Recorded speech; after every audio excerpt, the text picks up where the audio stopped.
All right, you guys, welcome to AROYA Office Hours Live. Hello, longtime listener, first time caller. My name is Mandy, and today I'll be stepping in for the lovely Keisha as your moderator for today's discussion. A couple of reminders before we get started. This hour is your chance to hear from the experts, get answers in real time about data you're seeing within your grow, and share cultivation tips and tricks with other growers in this exciting industry. We thank everyone in advance for not using this time for airing policy grievances or for airing policy or industry grievances or asking about AROYA pricing, though you are always welcome to book a demo. Please do feel free to type any of your questions into the chat at any time, and if your question is selected, we'll have you unmute yourself and ask away.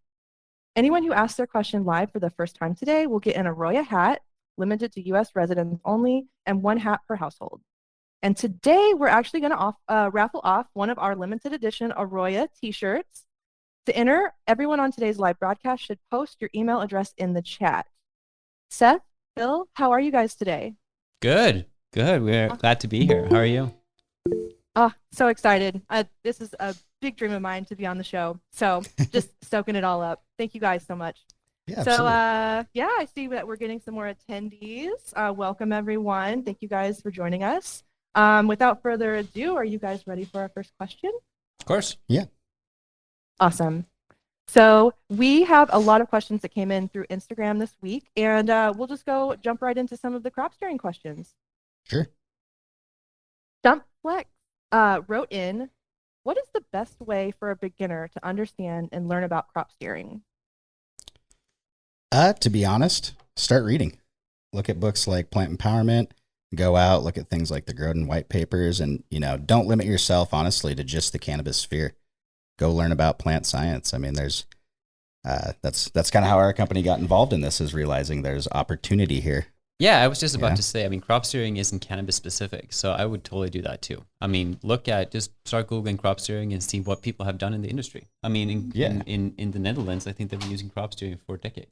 Oh, absolutely. And we do, in any irrigated crop anywhere that someone's trying to grow and make money off of is crop steering to some extent. So yeah, basically just start looking. And, a lot of the responses we're looking at here that involve, plant physiology are pretty universal rules. They apply to most annual herbaceous plants. So, yeah, just start reading. That's the best you can do, and learn as much about plant physiology as you can. It's going to make so much more sense if you understand what's going on Yeah, in the totally. plant. And don't be scared off from it either, because it's important to understand what crop steering really is. Crop steering is something that everyone is doing, even if you're doing it or not, if you know what I'm saying. Like it's basically, how do you steer your crop? How do you grow your crops? Like anything that you do is essentially crop steering. So you might as well do it on purpose.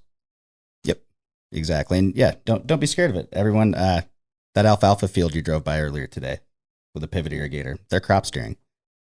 It's Right. Someone who puts an automatic sprinkler setup in their garden, they're also crop steering. It's maybe we've made the word a little too big. The term's scary. Yeah, there's Yeah, it's actually kind of another like, term for it. We're going to get on to the next question, but there's another term for it. What is that called? Basic steering. Mm-hmm. Basic environmental steering. That's basically what it is. yeah, kind of going back to the basics, right? Mm-hmm. And that's something that we're always here for too. We always have educational resources. That's something that we're really committed to always presenting for growers. So yeah, always check out our website, aroya.io, for that. But yeah, we have a lot of questions, so I'm going to keep us moving. Awesome. So cross for objective wrote in, is EC affected differently in organic soil? Yes, because you're not applying salt fertilizers, so you don't have direct control over what's going on. And in organic setups, your EC is actually directly influenced by what's going on around the roots themselves. So when we've got a complex biological system like that, our actual EC that's affecting the plant is it's within millimeters of each root surface. So yes, it is going to be a totally different setup. That's not to say though that using EC monitoring equipment in your soil isn't still a good measure of how much available nutrients we have. It's just the processes by which we would amend those or change it are going to be totally different. When we can't just dump on a liquid fertilizer and make what we want happen. Mm. It's, we're planning things a month ahead of time, 2 months ahead of time. So we're adding amendments that are going to break down over time and give us the nutrients we want at the right time. Mm. Beautifully said. Oh, do we have a question in here? Oh, it looks like we do.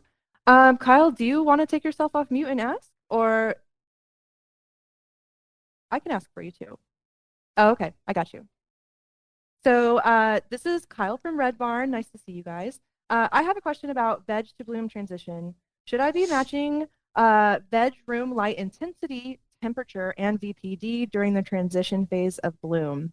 Then gradually increasing light intensity and adjusting temp and VPD in the same way. I'm slowly building my EC when I switch to generative. I feel like this is one of the areas I don't have nailed down as well as I'd like to, and my plants are showing signs of stress when I'm flipping now. Thank you. Well, the first thing I'll address there, I guess, is some of the other environmental factors there. So humidity, we're going to be very similar, rolling out a veg right into flower. We're going to want to keep it around that 1.0 VPD. Mm. High heat, 80 to 82. And then EC, we're going to slowly start stacking that up during generative, but it's important to make sure we build enough in veg because you don't want to come in deficient. Your plants are going to use a lot of nutrients while they're stretching and then again while they're bulking. So if we start out too low, we get in a cycle of trying to catch up all the time. Right. And basically that's, it's wasteful on the waterfront because we're doing all these extra irrigations that we don't want to have to do. And then also chasing our tail because we always, in a hydroponic system like this, have to have some runoff, right? We've got positive and negative ions. The plant's taking up those negative ions or cations. We've still got to flush some of those positive ions out of the soil before they become, essentially acidic. It's going to drag that pH down and then limit nutrient availability to the rest of the plant. So that's very important. And then, the last one to consider there, and it's the first one you touched on, was light. So coming out of veg, we actually want to match our DLI, which is the total number of photons that plant receives while the lights are on. And we're going to compensate by going in, actually, we're going to have a higher intensity going into flower. But what we want to do is make sure, so usually, just some round numbers, 550 in veg, coming in at 950 to 1,000 in flower. But we want to match those the total amount of light energy input in a given day. That way the plant's built up. So question on that. So would you transition over from 550 to 900 like the day of transition, or is it a gradual increase? If your plants are hardened off well, you can do that the day of transition. Okay. How would you determine if they're hardened off well? How they respond. Okay.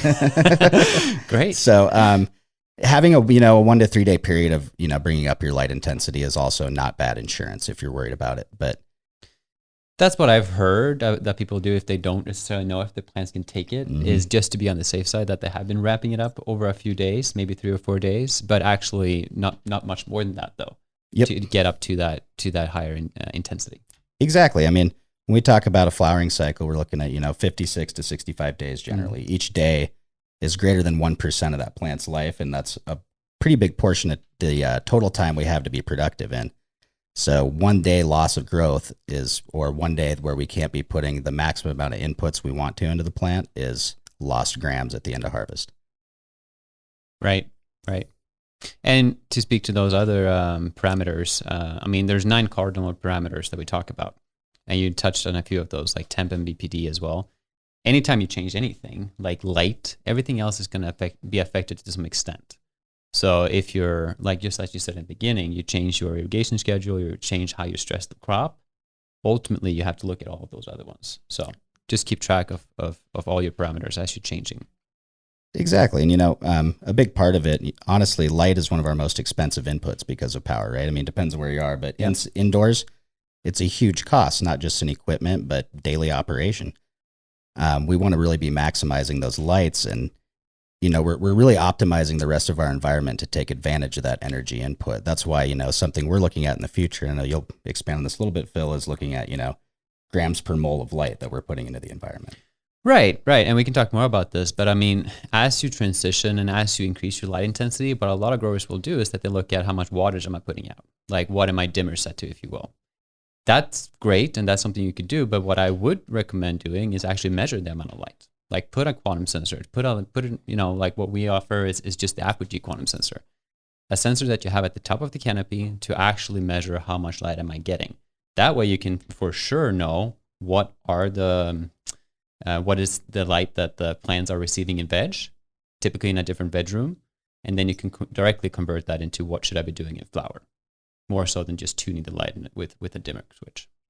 Yeah, absolutely. And, one thing to consider too, when we have our lights, every time we double distance away from the light, we have a quarter of the amount of energy available. So really dialing in that light height and light map in the room is actually a lot more important than a lot of people are considering. I've noticed out there, it's really easy to have a 12-foot ceiling, strap the lights way up there and not have to worry about it. But if you're not light mapping and adjusting those lights for your crop, you're leaving grams on the table. I do have to ask, what do you mean with light mapping? So basically, you're going to go around and map, as many points as you possibly can in spot that room. Measurements. Spot measurements at the exact same height in a grid in the room, and try to figure out, all right, we have so much square footage with 1,000 ppfd. We have so much square footage with 800, and we can start to calculate how efficient can we be, and then look at, okay, can we add lights in a certain spot? Can we move lights? Right. What can we do to really optimize what we have? Because that's, again, one of our most important inputs and what we're optimizing everything else around, even as far as CO2. If we can supplement CO2, we can start pushing it up. With 1,200 ppm CO2, we can push 1,200 ppfd. That's more grams out of the same plant.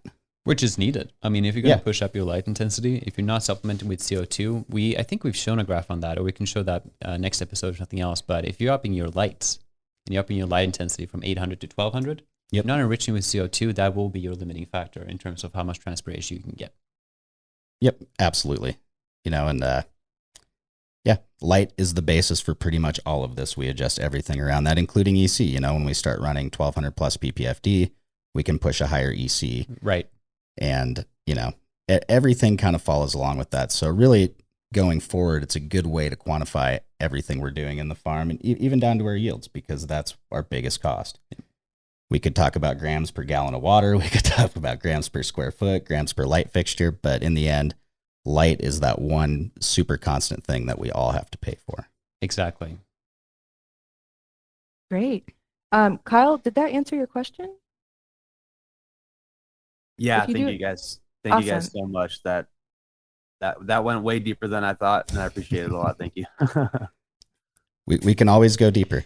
Just hit us I'm up, holding back. I want to spend half an hour talking about light because light is so important. But we'll talk about that later. Hey, who knows? We might have another question about it. So there you go. Who knows? All right. Thank you, Kyle. All right. We do have some more questions that came in through Instagram, so I'm going to keep this going.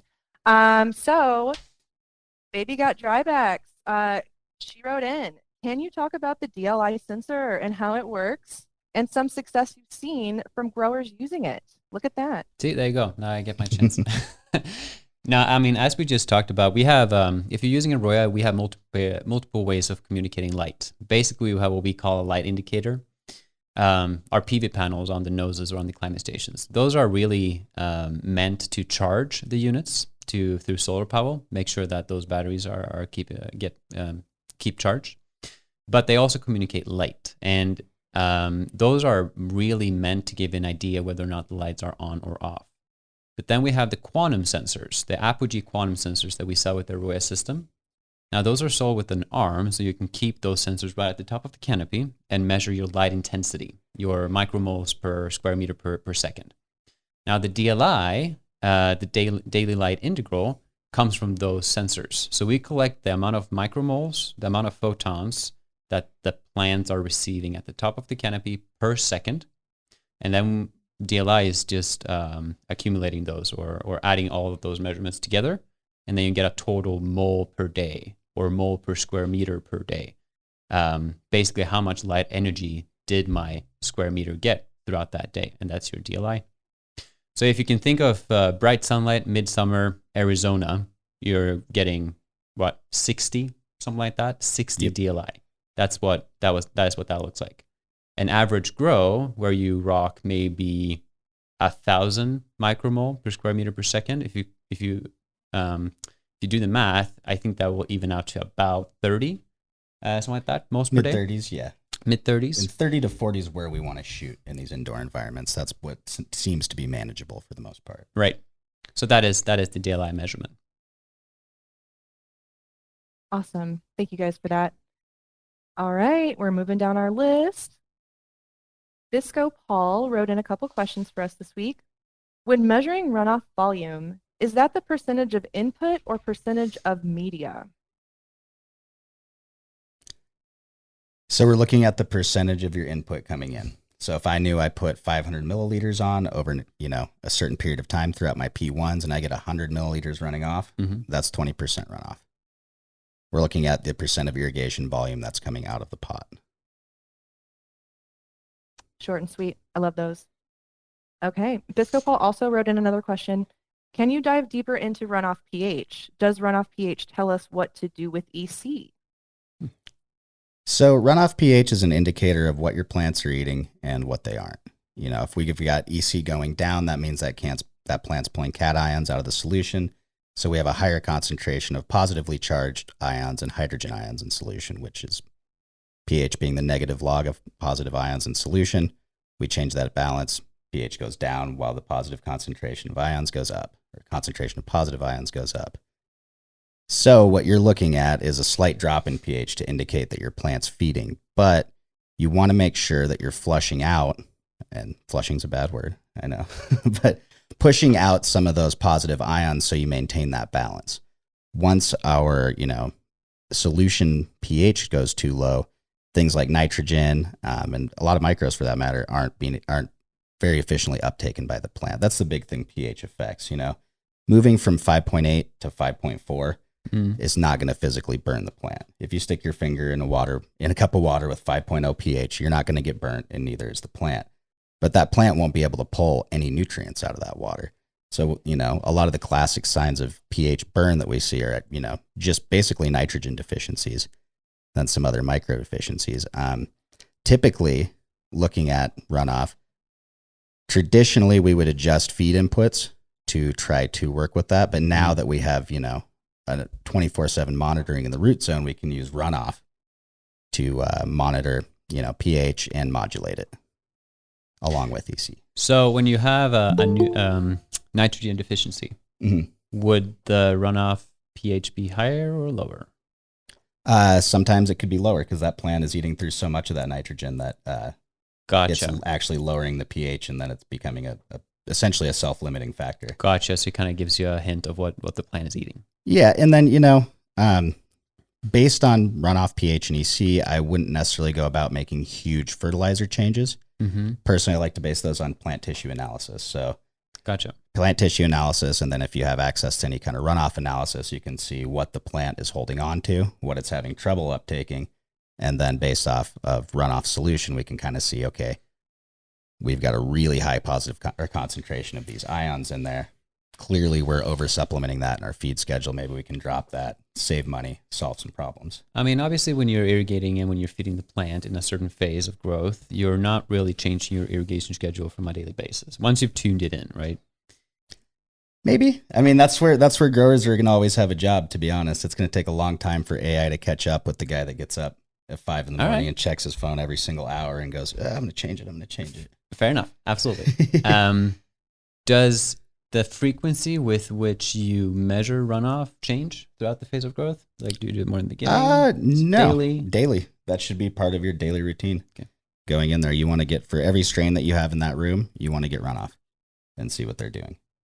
Because that's going to tell us, like I said, when we look at a plant and we see a deficiency or something, that is one of the first things we'll look at. Okay, is it eating? Is it not? If the pH is actually going up, that's a whole different problem. That plant's not uptaking nutrients. That's a deficiency for a different reason. Right. And then we would use some of that tissue analysis to say, okay, we've got a calcium deficiency. That's got an antagonistic relationship with other nutrients. So because I'm seeing calcium, I'm likely seeing a nitrogen deficiency. And then it's a pretty deep dive we can go into on that, especially without like a specific example to dissect. Right. Okay. And then just logging those in AROYA as manual readings. Yep. And, as a grower, a lot of you have been doing this every day for years. It's just been written down in a notebook or binder. Yep. And I know for me, I'm never going to sit down and put all those notebooks into a spreadsheet. So it's way better to use AROYA on my phone and just put it in, and it skips that data entry step. And then I actually have those digital analytics to look at rather than saying, okay, every few months I'm going to sit down and spend a week doing data entry and making graphs that's and I mean stuff, that's the beauty of the system. I mean, just being able to go in and look, hey, what was my runoff left past 14 days, and you see that go up and down. You know. Oh yeah, 10 years ago doing agronomy research, literally I'd spend weeks in the fall building the kind of graph that AROYA gives you in real time. You know, it's a game changer. Awesome. It sounds like we need to do a session where we go really deep into pH, where we just really focus on that, because there's a lot to talk about. But yeah, that was great, you guys. So we do have a couple of people who did join the chat, and we do have a new question from Instagram. So I'm going to save that one. Bilbo Baggins, I'm going to go ahead and ask yours. That was next on my list anyway. So I did summarize your question a little bit. So please tell me if you do want to go a little bit more in depth with it. So Bilbo Baggins wrote in, I want to encourage more dryback. What's an ideal VPD for the dark photo period? Typically, we want to maintain a consistent VPD day and night, ideally. So, and there's a few reasons for that. Number one is pathogens late in flower. So if we've got botrytis or powdery mildew, when we lower the temperature at night, we've got to make sure that we pull down humidity and maintain VPD, because we can have some infestation issues. That's not good. We don't want mold or powdery mildew on our weed. Right. The other thing is to encourage that overnight dryback. We still want to keep it up in that higher VPD range, because that's going to keep the stomata on the plant open and help encourage that the water to actually go through the plant. You know, the goal is at night, that's when our carbohydrate exchange is happening. We're moving products up from the roots and down from the leaves. They're making that exchange. So we need water movement in the plant.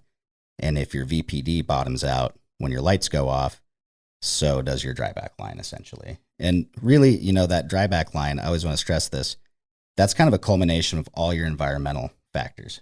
There is no one correct number or two correct numbers or any super correct number for your dryback.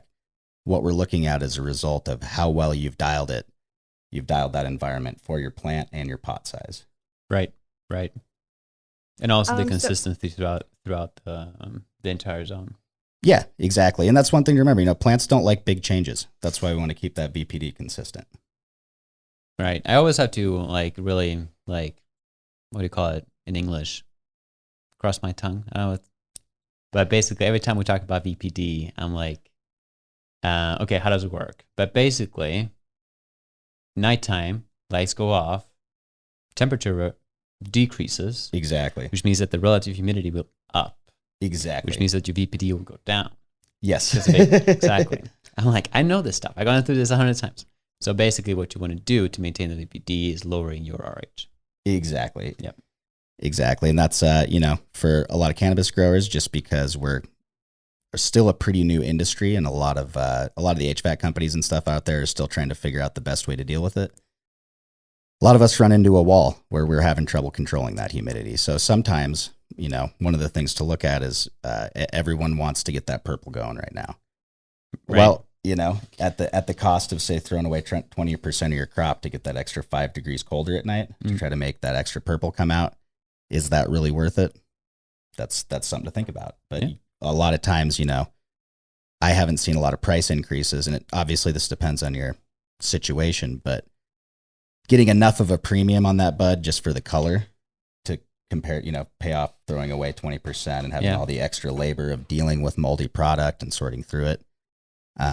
It's just something you really got to think about. What do you think about the temperature? I have a follow-up question on this, because I mean, at night, obviously your temperature will go down. I mean, the lights go off. If you're using HPS lights, you're inevitably going to drop in temperature during flower.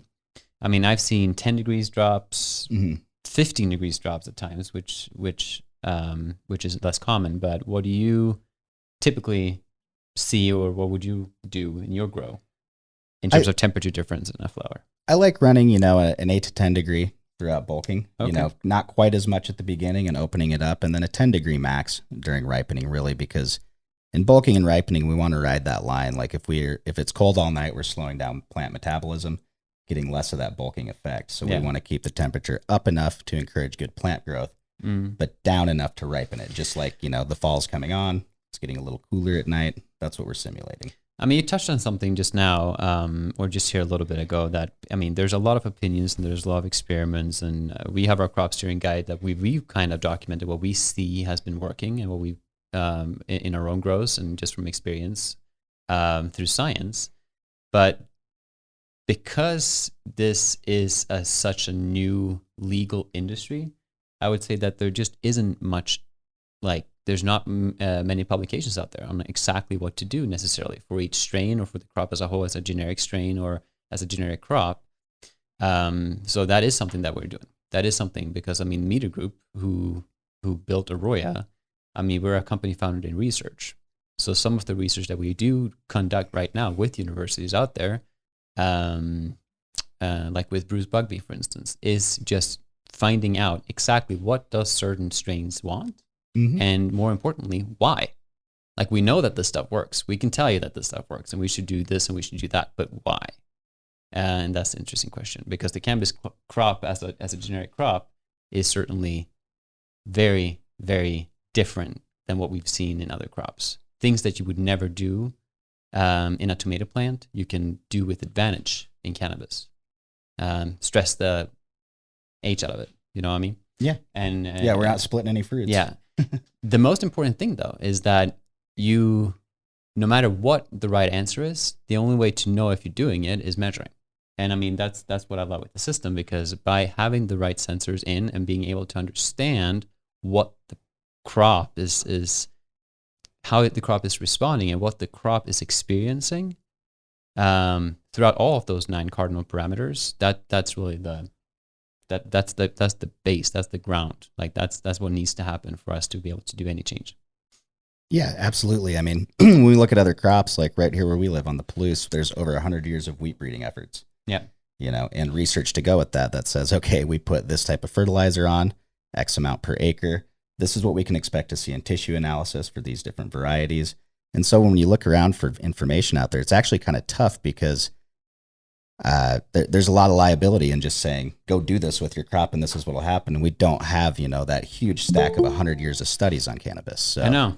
Exactly. We have to make this as we go, kind of measure and try to make the best predictive choices we can. And there's one example out there that has been brought up in our discussions recently, and it's I don't know if Scott brought this up when he was a guest on this talk, but it's corn. And he will butcher me for getting the facts wrong, but basically 60 years ago, the yields in corn were yay big, down here, and it was pretty average year over year. But then at some point, call it 50 or 60 years ago, the research got to a point where the yields just started skyrocketing. So nowadays, you produce, I guess, he's going to butcher me, but I think it's between 4 and 6 times the amount of biomass, or the amount of product per square meter than what it was back then. And that's just because research caught up and you did the right things just to increase your yield without having to increase your overall acreage. And that's really what we're seeing in cannabis too. People are starting to understand what to do. More research is being done. People are starting measuring what's happening in the root zone. They're doing crop steering, if you will, or basic environmental control. And that thing that took 60 years in corn, you can bet that that's going to take 6 times less, 10 years to see the same results in cannabis, because you've already seen the yields and the quality go up like crazy. Yep, and we're getting to the point too where genetics can finally catch up as well. Yeah, we've got genetic potential and environmental potential, and the genetic potential side has been largely ignored in the cannabis community because in order to research genetics, we've got to go through generations after generations. We've got to pull apart traits, and to find that perfect combination, especially when we're talking about recombination, we might be looking for one plant in 10,000 in a single cross. Like I might be taking 200 plants, fully seeding them out, and then working through that stock over the next few years. Right. Or, synthetic breeding where we're just open pollinating in a room for 4 generations. And then, like I said, we got 100,000 plants. That's a lot to go look through, but that's what we've done for 100 years with other crops. And we just haven't been able to do it with cannabis. But now we've got so much money and excitement around it. The development is just staggering. Like it's so cool to watch. Yeah, talk about strains before we get on to with the next question. Is I'm super curious about you guys out there, if you are able to sustain your genetics, if you will. I mean, what I'm talking about is when you buy a Carlsberg, a beer, whatever, Heineken, that's going to taste the same here as it does in Sweden. It doesn't matter where you buy it; it's the same stuff. It's going to be, you can count on that tasting the exact same thing. you buy wedding cake here and you buy it somewhere else, it's going to be the same. If you have two dispensaries or two facilities, one on the East Coast, one on the West Coast, are you making the same product? Can the customer come and buy the same product twice? I don't know. I've heard different things. I'm super curious what people are achieving. That's a good point, Phil. I think it's a little bit all over the place for a few reasons. Number one, right now, the legal protections for cannabis varieties and cultivars, not the same. Yep. So the other than private contract, you don't have a guarantee that what you're getting is what anyone says it is. And, the other side of it is unless you're using something like AROYA in a pretty comprehensive control system, it's really hard to replicate an environment that tightly. Replicate results, yeah. Yeah, just because, if I'm in a brand new warehouse in Southern California versus a retrofitted brick factory building outside of Boston, I've got different challenges that I'm looking at, Yeah, just from climate. Exactly. And building materials, if I'm starting with a 100-year-old building that's got posts here and, a lot of, and that's another cool thing about the cannabis industry is actually a lot of growers have been, kind of renewing certain neighborhoods and buildings that because they were affordable, they went into. But now it's like, whoa, it's kind of turning around neighborhoods, which is pretty neat to see. Yeah, no, it is. It's definitely a fast growing industry. Yeah, there's so many reasons to be super psyched to be in this industry right now. And yeah, that was great. Bilbo Baggins, did that answer your question? He did actually follow up with a little bit of clarification. So what are some reasons that a substrate will not hit 70%? I'm using the Solus Terrace 12 to monitor. That's just largely due to substrate properties, like with cocoa, how fine is the chop? What does the rest of the batch look like? There's a lot of variability there. And one thing to remember is like when you've got a plant that's rooting in, we're looking for a pretty good balance of, basically pore space and space occupied by the media in the pot. Those roots don't really fill in the solid portion of that. They fill in the pore space. So no matter what, as your plant's rooting in harder and harder over that growth cycle, you should expect to see your field capacity or peak water content come down slowly over time. And that's just because there's not as much room in the pot. There's roots. Right. If you go back and if any of you have grown in hard pots with cocoa, a lot of times at the end of the run, you'll pull it out and there's like no cocoa left in the pot. It's almost all roots. And if you were able to monitor water content, when I was using hard pots, I didn't have these tools. But if I could have, I would have seen that my water content dropped out pretty drastically. Right. And correct me if I'm wrong, Seth, but I mean, getting into 100% water content, what you're looking for really in any substrate is field capacity, right? Like exactly. You're filling up the substrate as much water as it can hold at any point in time. And once that water content curve, if you will, or the graph starts to level off, you'll know that runoff is happening and you're not going to achieve more. That doesn't mean that you're going to read 100% because of reasons that Seth just mentioned. Another thing to think about is a lot of people are using spot measurements just as a best practice, and never ever use the same holes in the substrate. So if you use a rock wool, for instance, rock wool cube or a slab or something like that, don't put in your sensor one day and then go back the next day and put in the same holes. Why is that important? Well, basically because you've already deformed the substrate at that point. Channeling is happening. Water is not going to be representative the second day as it was the first. That is best practice. Can I ask you real quick, Bilbo Baggins, what kind of media are you in? That'll help clear up some things for me trying to answer it.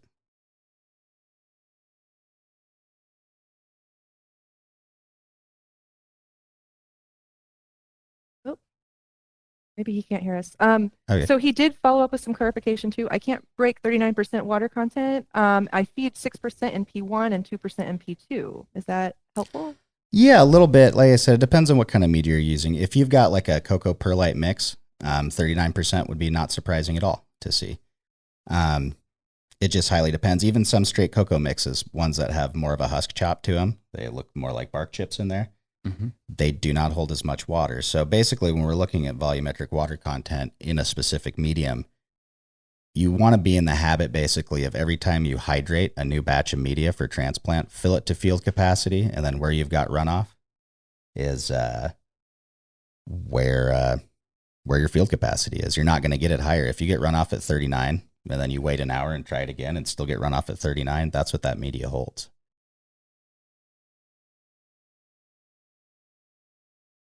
Great. Awesome. Thank you guys for that. Oh man, we still have a lot of questions. I do want to get to Kyle's real quick too. So Kyle asked, I have a question related to lights off. Do you have any tips on mitigating the massive relative humidity swing I see during the first few hours of lights off? There's a couple ways to go about that. It depends on which HVAC genius you ask and what equipment you have on site, basically. If you're in a really hot environment, we can, take advantage of your ACs that are already running to pull out some of that humidity. A lot of times, based on initial calculations, people were generally under dehumidified in their rooms, So, right, it's a dehumidifier you would need to deal with that. Yep, just up that capacity. Just thinking outside the box. I mean, we just talked about this a little bit ago, how when you turn the lights off, it will drop because the temperature drops. Yep. Do you ever see people try to maintain the temperature? Absolutely. So like if we're looking at, say, continuous harvest facilities that have plants from just transplanted yesterday to being harvested today, all in the same room, it's all a game of compromises at that point. We can't run that super low VPD because the finishing plants can't take that. We can't run super low temps because the early plants that'll stunt their growth too much. So yeah, that's actually a common solution to that problem, really. Like if we were talking and you're at the last 3 weeks of a run and you just can't get that humidity under control, your options usually are, especially if you're depending on your room size, a lot of people, if you've got the license space and square footage, you don't really have a lot of room to work in there once plants are in. So you can either roll in on a cart or on the rolling dehu, roll one in, try to get through, have it on a timer to kick off a half hour before lights turn off, try to get through. And then the next move is after that round, install more dehumidifiers and decide, all right, are we really going to, or make the choice, are we going to spend more money right now to chase those lower temps? Or are we just going to rate, sometimes all it takes is going from 68 to 72 and that'll solve your VPD problem. So it's kind of making that call. And then, with the latest purple trend, or rage, I guess I would say rage and demand. I don't know. That seems to be the thing right now. But one thing to remember is, you can get a lot of strains to purple up, but if you're having trouble controlling a lot of factors in your facility, you might be better off going for something more like a jealousy or a purple punch that purples up really easily on its own.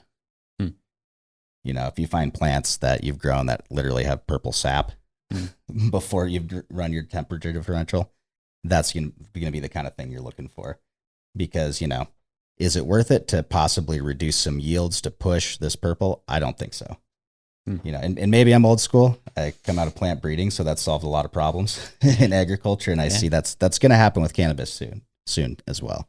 What do you think? Let us know. Yeah. That was a great question, you guys. Yeah. Awesome. We're going to keep tearing through some of these that we got. So on Instagram, Mousa Magic, he has a question about plant trimming. So how does data affect your pruning schedule and how you coordinate plant trimming? So there's a few things to look at. Number one, if you're doing your correct crop registration, you're going to be monitoring your plant height. Ideally every day, every other day during stretch, because what we want to determine is the exact day that a specific strain stops stretching given our conditions. And unfortunately, that also isn't identical for the same strain in two facilities. Sure. If we talk about different nitrogen concentrations and stuff like that, that can affect how long stretch actually happens. But if we're monitoring that plant height, that's going to tell us a few things. One, that's going to be a cue to switch from generative to bulking when that plant stops growing. The other thing is that's also a sign that's a good time to do that second defoliation. And then the other side of it is using, as Phil mentioned earlier, our PV panels on the noses. We're actually looking at leaf area index. So we can watch how quickly certain strains fill in and say, okay, we can actually quantify better than just sticking our hand under the canopy and seeing how bright it looks, how quickly those plants are filling out. And is that something we want? Right. Do we notice that, with this extremely low level of light down there, we see lower quality yields or lower yields, or do we see higher yields? We're wasting less light at that point. Right. That's how we can start to make those choices. And basically what that would be, if you're not using that or know how to do that, it's basically your noses. Yep. Your noses, where your TEROS 12 sensors are connected to, they sit underneath the crop. They measure the light coming through the canopy. As the canopy grows in, it will receive less light, and you'll see a drop in the curve in the data. So just look at your light readings really for that. I do have a follow-up question on that though, because I mean, a lot of pruning or trimming, it's extremely laborsome, right? Mm-hmm. And I definitely see how you need to do it, especially, for instance, when you go from stressing the plants to bulking. Mm-hmm. But do you have to do it many more times than that? It's very strain dependent, but typically, yeah, anytime we have to touch the plant, we're spending money on labor. Sure. And then also you're stalling out growth slightly. The plant does respond to every defoliation you can do. I mean, you can watch it on the graph. You defoliate one day, the plant dries back less the next. That's generally what's going to happen. So, you want to minimize that really. And then another thing to consider, once you get into bulking and even into ripening, each leaf that you have, if it's a fan leaf attached to a knuckle that has no bud right there, that might be one you'll look at taking later on, at that 38 to 43 day mark. But, I know years ago, some of the prevailing theories were like continually stripping leaves, Well, each of those non-bud leaves has 90% more photosynthetic capacity than the leaf growing out of a bud, or like the little sugar leaves, as they're called. So if, let's say, in week 6, you pull that bud from that, or that leaf from that bud, you just took its food. Right. And also you produced a hormonal response at that site of injury that's going to encourage that bud to actually try to grow more leaves because it wants sugar. Right. Yeah. Right. So really we want to minimize it as much as possible. And one interesting thing that I've run into that I never thought I would was trying to help people find that balance between going really hard early to produce premium, top quality nug, and maintaining like, hey, we want a third of our weight to be smalls. We want it to be B nugs because the pre-roll market's so huge. So it's really been interesting to see, not only is there like what us as growers want to see as ideal, which is really quality product, but then there's the market demands. Some people are finding that those pre-rolls are like such a huge part of their sales that they can't not produce them, even if they have to dip into their better nug. Yeah. And that, 5 years ago is kind of more like, well, this is a solution for our B quality stuff that we don't want to put in jars. Crazy thought, but do you ever see clients that you work with that at one go use 2 different pruning techniques, half? Yeah, I see people that experiment a lot with it. Okay. And, part of that, like I said, is really them trying to find that balance with what works in their facility and then for that strain, but also with marketing. Sure. At the end of the day, because then there's, are we trying to go top quality bud? Are we just doing an oil run? Because that's a whole thing too. We've got people that only grow for oil. So if we're doing that, we're going very minimal on the defoliation. Right. Yeah, that's the big thing is, just keep in your mind, like every time you cut the plant, you're stalling it out and fighting it. And we have a short amount of time to produce with that plant. So we want to minimize those injury events. So important to know this stuff while you're growing so you don't mess it up. Awesome, you guys. We do have a couple more questions, and I'm going to go as quickly as we can through these. Baby Got Drybacks wrote in, tell me about the evolution of cannabis production technology and software, and how is AROYA different? Yeah. Well, from what I'd seen, right when, the medical market and the recreational market came online, we had companies like GrowFlow, Canix, Leaf Logics, we can go on and on, that were more focused on the compliance and logistics side of the industry. So what they were looking at is like, all right, here's a software that can help your business because you have to do this registration. So we can help you with that. And then, organize your inventory basically. And AROYA, and we're not the only company doing that, but we are probably the people that are best combining this operational software with the technology side. I think that's a good point. I mean, a lot of what I've seen out there, systems that people can use really focus on that harvesting or post-harvest processing, just being able to report to the state of what's happening. They have scales, they help you with the harvest flow perhaps, but it's really focused on keeping track of your inventory and keeping track of what you're doing to then report that. I would say that where AROYA is a little bit different is that Media Group, who made AROYA, has been around for 40 plus years. We're a company based in research. We did not start out with a company wanting to serve the cannabis market. No, we started out as a company building sensors and instrumentation for other businesses and for anyone really to use who's doing any type of growing any type of crop on the environment side, like soil moisture sensors, climate stations, you name it, things like that. But then we also have our food side of the company that makes water activity instruments. Again, not necessarily to begin with for cannabis, but for food, shelf-stable products where you have to measure water activity to meet legal demands. So that's kind of our foundation. Now, we saw 7 years ago, or maybe six or 7 years ago, that cannabis was not becoming market. So we decided to, hey, how can we adopt our sensor technology and instrumentation, add a layer of software onto that, and really make a custom-made product for cannabis growers to have them succeed with what we're trying to do. That's how we started out with AROYA. So you see these businesses out there or these solutions out there that help you with compliance. We do that too, but we take it a step further. Like for instance, with harvesting and post-harvesting and drying, not only do we help you report to the state what you did, but we also help you with our water activity instrumentation, being able to tell you when the product is dried, when it's done, so that you're not over drying the product, or worse, under drying it, just for mold issues. So we really help you keep that value with the product throughout the entire process, because you don't want to grow the plant like in the ultimate way just to dry it away, right? So that's that on the dry side. But then also on the sensor side, we have those sensors that we developed over the course of decades, and now we've optimized them, if you will, for the cannabis industry specifically.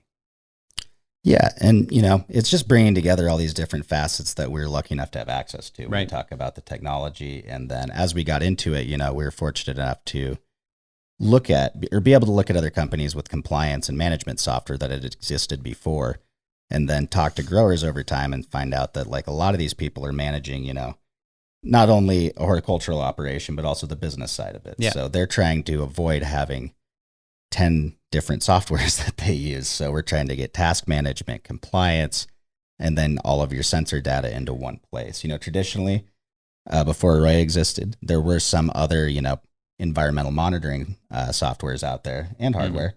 But usually what that looked like is going to the office and one computer screen has a graph that's got humidity and temperature on it. Right. And maybe you have VPD or soil moisture, but sure, you have that, and then you have your computer that's got Slack or When I Work, or we'll start naming, different management softwares, and suddenly everyone on site's using like 5 programs on their phone just to get through their workday. And a lot of them don't, some of them don't have a complicated job. It's just kind of silly if all you do is irrigate, to have 5 softwares that you have to use to communicate with all of your coworkers. Yeah, exactly. I mean, the second part of your question, how has it been evolving? It's definitely been evolving, and adoption has increased. There's still, I would say, the majority of cannabis producers in the country are not measuring. They're not using a system like AROYA. They are using systems. They're using Google Sheets. They're using pen and paper. They use whatever they can find or whatever they find suitable, Asana, for instance, for task management. But a lot of growers just aren't measuring yet. If you look at other industries, like tomatoes or crops that you would grow in Europe, for instance, having sensors is something that's been used for a very, very long time. And we definitely see that being the trend in cannabis as well. Even more so, the companies that are using sensors and measuring your cardinal parameters are seeing greater results, because you're trying to scale your business. You're trying to increase your square footage, at which point it becomes difficult to handle that size, and really keeping consistency throughout.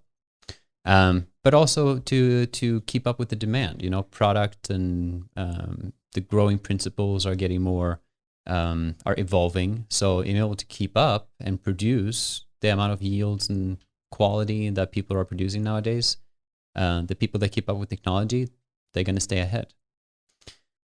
Oh, absolutely. I mean, a lot of producers out there can vouch, and I mean, I'm sure you got, not everyone's experienced this, hopefully, but plenty have, where you lose a crop or a significant part of it and you can't meet, your order demands Right. that you've put in, well, a lot of those dispensaries don't want to buy from you again in the future because they want to be stocked a few months ahead of time and know that they're going to have product on their shelves. And if you're going to leave an open spot on their shelf, they don't want to buy from you anymore. So that's very important. And then, going back to, honestly, in evolution or evolving of the product, we're really evolving the consistency. That this is how you're going to be able to grow, a meat breath in Michigan, in its homeland, and grow it the same out here in Washington and actually have the same product on the shelf. And with that water activity, keeping it consistent. Yep. That's a huge part of it. Like, we're really helping people solve the black ash problem just by not under drying specifically. I do have one more thought on that question, Maddie, because you asked what makes us different. And I mean, companies out there, solutions out there, there are a lot of awesome solutions out there. But what I love with working for this specific company and for AROYA is just the passion. I mean, this is a passionate market and we are passionate about what we're doing. We have a full team of scientists on staff just working with evolving our product. Yes, AROYA is a cannabis-specific product, but what we're doing with all of the technology that we're fortunate enough to evolve and develop can really be distributed not only throughout the cannabis market and help everyone be successful, but in broader horticulture. Like, we want to attack all of indoor horticulture, greenhouses included, and provide a solution long-term that helps anyone improve their performance. Not just to improve yields, but to solve issues like lack of water. You don't want to waste water. You want to improve your irrigation schedules. So we want to help all kinds of indoor and greenhouse crops to really be grown in the ultimate way. That's our goal. And at the end of the day, anyone who uses precision drip irrigation, really. Yeah, exactly. I mean, and that's something that's actually really cool. For years, I feel like the cannabis growers around the world really wanted to be part of regular agriculture and have access to this stuff. Yeah. And now that market explosion is actually driving it the other way, where they're paying the money to develop all this stuff. And greater agriculture is going to reap a little bit of benefit out of it too. Absolutely. It's really a give and take, like cannabis industry has really been able to benefit from all the research that's been done, but now the opposite. Cannabis is adopting all of that, and then they're evolving it even more. They're doing things that like typical crop would not invest in today because they've done things the way it's been done forever and it works. Mm-hmm. But now they can follow the cannabis industry at some point. Yep. And, compared to, let's say, growing spinach or strawberries, we're not looking at nearly as long of a time, hopefully, to pay off our investment. So actually, like, a lot of cannabis growers are taking a lot more chances out there in search of, actually doing their own research and pushing those yields. And that's something that's really hard to do on a regular production farm. It is, which drives it back to the passion. I mean, we're passionate, and for any cannabis grower fighting in this industry and being part of the community, you need to have passion. I mean, this is not a crop at the moment where you can just set it and let it grow. Like, you really need to attend to this, Absolutely, yeah.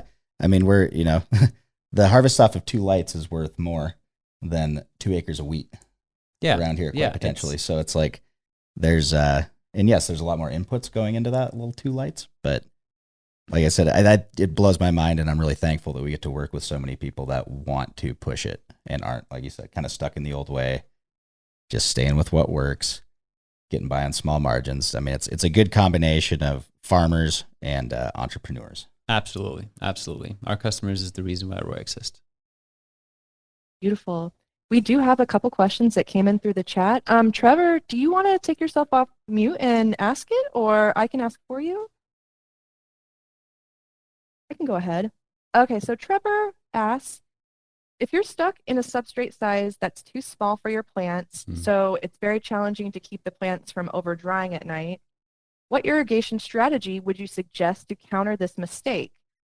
He also says, we will upgrade our pot size next run. We've been watering heavy at P2, 6% shots an hour before lights out. So, I mean, the best you can do is 1 to 2 hours before lights out, bring it back up to field capacity, or just like 1 or 2% below, so we're not pushing any extra runoff. But if we're talking about ripening, that little bit of extra runoff's often okay, as long as our EC isn't bottoming out. But for now, you're just going to have to run with that. Hopefully, you don't have to put on a P3. Another thing you can do is instead of 2 hours after lights on watering, move that back to an hour or when lights turn on. But unfortunately, you're just going to have to keep your plants from wilting for this last 2 to 3 weeks. And then, yes, up your pot size for the next run or cut your plant size in half. Up your pot size. I mean, considering you said pot, I assume it's not rock wool. So, I mean, you can definitely increase your pot size and your substrate volume. You don't want to do that too much, though, because you still want to stress the plants and be able to achieve a good size dry back. So, you want to take a look at that. I mean, for a normal cannabis plant, I don't know. But if you're going above 2 gallons, that's going out of easily steerable. I was about to say, like, 2 gallons is probably the max you want to go. If you're using rock wool, I mean, you can definitely use a 6x6x6 block. The most common thing that we see in flower is that you use a 4x4 a cube, 4x4x4, and then putting that on a slab or a uni slab, because what that will allow you to do is really maintain a water content to ensure that you don't go below 20-25%, but still you can still drive it pretty hard and dry it back fairly significantly and increase that stress. Yeah, and that's been another big thing, transitioning over, or watching people transition from, let's say, the medical market to the rec market. Traditionally a big problem was plant counts. Like 10 years ago, let's say we're in Northern California and I've got a license for 99 plants and you've got a license for 99 plants. That's still not very many plants, at the end of the day. So plant size becomes really important. We want big yielding plants. Yeah. Well, if we're outgrowing our pots and we're not under a plant count license, we can grow plants half the size in those smaller pots. If, you mentioned the Hugos, the 6x6x6s, those are something that people tend to overgrow a lot. They'll grow way too big of a plant in it and end up right in the situation where they can't keep it wet at the end. You got a few options, if you've got a shipping container full of those sitting outside already and you want to use them, you're best off buying slabs. The other option is flip smaller plants. Instead of flipping your plants at 16, 18 inches high, we might be flipping them at 10 or 12. And, going a third more, or maybe double our plant density to compensate. It's really about tuning your plant size for your environment. And one thing that is definitely prevalent in cannabis production is people tend to outgrow their environment pretty quick as they get proficient at dialing it in. Yeah, right. For sure. And he did follow up. Gotcha. No wilting, just optimal drybacks in cocoa. And he says, I'll add some some more P2 waterings to hit maximum capacity. Yep. That's all you can do for now. And just be patient. Don't freak out in the middle of the day and just start slamming it with water. You can let it dry back between the end of P1. It's a pretty hardy plant. P2. What's that? Yeah, it's a pretty hardy plant. Oh, yeah, absolutely. And that's, that's something I've been dealing with all the time lately. It's kind of funny. People switch to LEDs thinking they're going to save power, but they just grow more cannabis. Yeah, they grow more cannabis and then they get, the opposite. Yeah, then they got to spend more money on the beautiful thing is that, the problem is solvable and you can definitely deal with it. There's ways to deal with it. Do small things, like you don't want to change up too much too fast. Like it's, that's important. So, stay with the substrate that you have and play with the volume. He also wanted to say, AROYA and LEDs got my plants bigger than I'm used to. Haha, that's awesome. We'd love to hear that. Yep. We are getting so close to time. We did have one more question in the chat, and I think that he did leave, but I do want to ask this if it's a short enough question. Mikey Gersh wrote in, oh, here he comes. He's back. We'll just wait 1 second. This will be our last question of the day. Hey, Michael, we did want to ask your question. We're so glad that you're back. If you want to take yourself off mute and ask it, you're more than welcome to, or I can ask it. I got you.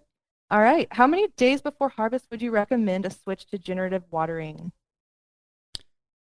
Usually about 2 weeks, but that's strain dependent. Some strains, if you run too long in the bulking phase, will start to stretch out and kind of have loose, leafy bud. So for some of those strains that like a longer ripening, 3 weeks, but generally we look at 2 weeks for a ripening period. Awesome. Michael, did that answer your question? I hope that it did. Man, this was a great show. He says yes. Perfect. Awesome. Great. Well, guys, we're coming up on time. I think this was an amazing show. man, we had a lot of really great questions and answers come out of this one. So yeah, Kyle, Trevor, please stick around for a minute. I think that I got some of your info, but we do want to send you guys a new AROYA hat. So thank you all for joining us this week for AROYA's Office Hours Live. If you have any questions about AROYA and how it can be used to improve your cultivation production process, or any other topic you'd like covered in the future on Office Hours, please post it in the chat, shoot us an email at support.aroya@metergroup.com, or send us an Instagram DM. We would love to hear from any of you guys. We also record this every session, and we'll be emailing you guys, everyone who is in attendance, a link to this video. It'll also live on AROYA's YouTube channel, and so we really encourage you guys to head on over there, like and subscribe, so you guys never miss out on any of the sessions that we have. If you find these conversations helpful, please feel free to share with your network and spread the word. Thank you guys so much, and we'll see you guys next time. Thanks. Thank you. Thanks, everyone. And thanks, Mandy, for hosting this. That's great. Yeah, thank you guys. Great show. Thanks, Kyle. Thanks, Michael.